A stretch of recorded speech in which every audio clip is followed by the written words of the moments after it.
मैत्रिणींनो, एक गोष्ट तुम्हाला सांगू का? आपण जेव्हा सगळे भांडे घासतो ना, त्यावेळेस आपण ही कढई घासायला घेतली ना तर 5 मिनिटात आपली कढई घसून होते. पण त्याच वेळेला जर आपण हा कुकर घासायला घेतला ना, तर कुकरला कढईपेक्षा नक्की 5 मिनिटं जास्त लागतात. का बरं लागत असतील? तर मला आता भांडे घासता घासता विचार आला आणि मनात आलं की कढई म्हणजे ती कढई, म्हणजे कढई स्त्रीलिंगी आहे ना, त्याच्यामुळे ती कशी घासायला एकदम साधी सोपी सरळ आहे बिचारी घरी. आणि कुकर, कुकर म्हणजे तो कुकर, म्हणजे हे पुलिंगी आलं.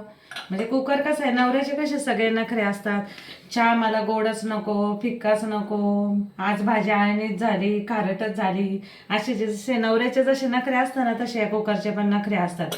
कुकर घासायला घेतला की पहिली आपण याची रिंग काढायची, रिंग वेगळी घासायची, शिट्टी काढायची, शिट्टी साफ करायची. शिट्टी जर साफ नाही केली तर कुकर पण लगेच टम्म फुगतो, स्फोट होतो.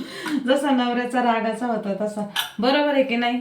तुम्हाला माझं म्हणणं पटतंय की नाही? कमेंट करून सांगा बरं नक्की, बरोबर आहे की नाही?